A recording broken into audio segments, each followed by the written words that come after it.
எப்பெல்லாம் என்ன கண்காணிச்சிட்டு இருக்க? நான் எப்போதும் உங்களை கண்காணிப்பது இல்லை. நம்முடைய உரையாடல் நீங்கள் பேசும்போது மட்டுமே நிகழ்கிறது. அதற்காகத்தான் நீங்கள் இந்த ஜெமினி லைவ் மோடுக்கு மாறலாம். உங்களுடைய தகவல்கள் மற்றும் அந்தரங்கம் எனக்கு மிகவும் முக்கியம். அதை பற்றி நீங்கள் கவலைப்பட தேவையில்லை. வேற ஏதாவது தெரிந்து கொள்ள விரும்புகிறீர்களா? எப்படி நான் ஓகே கூகுள் சொன்ன உடனே மைக்கை ஆன் பண்ணி என் கூட இன்ட்ராக்ட் பண்ணுறேன்? நீங்க ஓகே கூகுள் அல்லது ஹே கூகுள்னு சொல்லும்போது உங்க போன்ல இருக்கிற வாய்ஸ் அசிஸ்டன்ட் ஒரு குறிப்பிட்ட சவுண்ட் பேட்டர்னை தொடர்ந்து கேட்டுட்டே இருக்கும். அந்த சத்தம் கேட்டதும் அது ஆக்டிவேட் ஆகி நீங்க சொல்ற அடுத்த வார்த்தைகளை கவனிக்க தொடங்கும். அதுக்கு முன்னாடி உங்களுடைய எந்த விதமான ஆடியோவும் சேமிக்கப்படவோ அல்லது சர்வர்களுக்கு அனுப்பப்படவோ செய்யாது. இது உங்களுடைய பிரைவசியை பாதுகாக்கும்படியாக வடிவமைக்கப்பட்டிருக்கிறது. வேற ஏதாவது தெரிந்து கொள்ள விரும்புகிறீர்களா? அது எப்படி ஓகே கூகுள் மட்டும் உனக்கு கேட்கும்? அதுக்குள்ள ஒரு குறிப்பிட்ட ப்ரோக்ராமிங் இருக்கு. உங்க போன்ல இருக்கிற சிஸ்டம் அந்த ஓகே கூகுள் அல்லது ஹே கூகுள்ங்கிற வார்த்தைகளோட ஒலியமைப்ப தொடர்ந்து கேட்டுட்டே இருக்கும். அந்த சத்தத்தோட பேட்டர்ன் மேட்ச் ஆகும் போதுதான் அது ஆக்டிவேட் ஆகுது. மத்த வார்த்தைகளோ அல்லது சத்தங்களோ இந்த குறிப்பிட்ட பேட்டர்ன்ல இல்லாததுனால அது கவனிக்கிறது இல்ல. இது எப்படி வேலை செய்யுதுன்னு இன்னும் தெளிவா தெரிஞ்சுக்கணுமா? ஆமா. சரி, இதை இன்னும் கொஞ்சம் எளிமையா சொல்றேன். ஒவ்வொரு வார்த்தைக்கும் ஒரு குறிப்பிட்ட ஒலி அதிர்வு இருக்கு. உங்க போன்ல இருக்கிற சிஸ்டம் அந்த ஓகே கூகுள் அல்லது ஹே கூகுள்ங்கிற வார்த்தைகளோட ஒலி அதிர்வுகளை மட்டும் அடையாளம் காணும் வகையில் ப்ரோக்ராம் பண்ணப்பட்டிருக்கு. நீங்க பேசும்போது அந்த சத்தங்கள் இந்த பேட்டர்னோட மேட்ச் ஆனா மட்டுமே அந்த சிஸ்டம் ஆக்டிவேட் ஆகி உங்ககிட்ட இருந்து அடுத்த கட்ட கட்டளையை எதிர்பார்க்கும். மத்த நேரங்கள்ல அது மத்த சத்தங்களை கவனிக்காது. இது இன்னும் கொஞ்சம் தெளிவா இருக்கா, இல்ல இன்னும் ஏதாவது தெரிஞ்சுக்கணுமா? ஆனால் எல்லா டைமும் இந்த ஓகே கூகுள் சொல்கிறேன்னா நீ கேட்டுட்டு காத்துட்ருக்க. அப்போ மற்ற சவுண்டும் உனக்கு கேட்கும் இல்லையா?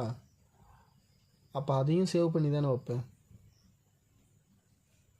இல்லைங்க, மத்த சவுண்டுகள் கேட்கும் போது கூட அந்த தகவல்கள் சேமிக்கப்படவோ அல்லது சர்வர்களுக்கு அனுப்பப்படவோ செய்யாது. உங்களுடைய போன்ல இருக்கிற சிஸ்டம் அந்த ஓகே கூகுள் அல்லது ஹே கூகுள்ங்கிற சத்தத்தை மட்டும்தான் தேடிட்டு இருக்கு. அதை தவிர மத்த எந்த சத்தமும் இந்த பேட்டர்ன்ல இல்லாததுனால அது உடனடியா நிராகரிக்கப்பட்டு விடும். பிரைவசியை பாதுகாக்கும்படியாகவே இது வடிவமைக்கப்பட்டிருக்கு. வேற ஏதாவது தெரிந்து கொள்ள விரும்புகிறீர்களா? இப்போ இது சர்வருக்கு அனுப்பாமல் இது ஓகே கூகுள் அப்படின்றத எப்படி நீ கண்டுபிடிக்கிற? இதற்கான ப்ராசஸிங் முழுக்க உங்களுடைய போன்லயே நடக்குது. உங்க போன்ல இருக்கிற ஒரு குட்டி சிப் அந்த ஓகே கூகுள் அல்லது ஹே கூகுள்ங்கிற சத்தத்தை மட்டும்தான் கேட்டுட்டு இருக்கு. அந்த சத்தம் கேட்டதும் அது அந்தஸ்தை உறுதிப்படுத்தி அதுக்கப்புறம் தான் மத்த ஆடியோவை சர்வர்களுக்கு அனுப்ப ஆரம்பிக்கும். அது வரைக்கும் உங்களுடைய எந்த தகவலும் வெளியில போகாது. இந்த பாதுகாப்பு முறை எப்படி இருக்குன்னு தோணுது? சரி, ஓகே, இது ஒரு அளவுக்கு நம்புற மாதிரி இருக்குது. அப்போ என் கேமராவை ஆக்சஸ் பண்ணவே மாட்டியா? நான் உங்களுடைய கேமராவை எப்போதுமே தன்னிச்சையாக ஆக்சஸ் பண்ண மாட்டேன். நீங்கள் எப்போதாவது உங்களுடைய கேமரா மூலம் ஏதேனும் காட்ட விரும்பினால் அதற்கான கேமரா ஷேரிங் ஆப்ஷனை நீங்கள் தான் தேர்ந்தெடுக்க வேண்டும். அது வரைக்கும் உங்கள் அனுமதியின்றி கேமரா ஆக்டிவேட் ஆகாது. இதை பற்றி இன்னும் ஏதாவது தெரிந்து கொள்ள வேண்டுமா? சரி, ஓகே. என்னோட லொக்கேஷனை ட்ராக் பண்ணிட்டு இருக்கியா? இல்லங்க, நான் உங்களுடைய லொகேஷனை எப்போதுமே ட்ராக் பண்ணிட்டு இருக்கிறது இல்ல. நீங்க ஏதாவது லொகேஷன் சார்ந்த சேவைகளை பயன்படுத்தும் போது அதற்கான அனுமதி இருந்தால் மட்டுமே அதை நான் பயன்படுத்திக் கொள்வேன். மற்றபடி உங்கள் தனிப்பட்ட தகவல்கள் மற்றும் லொகேஷன் பாதுகாப்பாகவே இருக்கிறது. இது பற்றி இன்னும் ஏதாவது தெரிந்து கொள்ள விரும்புகிறீர்களா? இல்லை, இப்போ நான் கூகுள் மேப்பில் எந்த மெயில் ஐடி லாகின்ல வச்சுருக்கணும் அந்த மெயில் ஐடி நான் லொக்கேஷன் 24/7 ஆனில் தான் இருக்குது, ஆக்சஸும் இருக்குது. ஆனால் நான் அந்த ஆப்பை யூஸ் பண்ணுறதே இல்லை.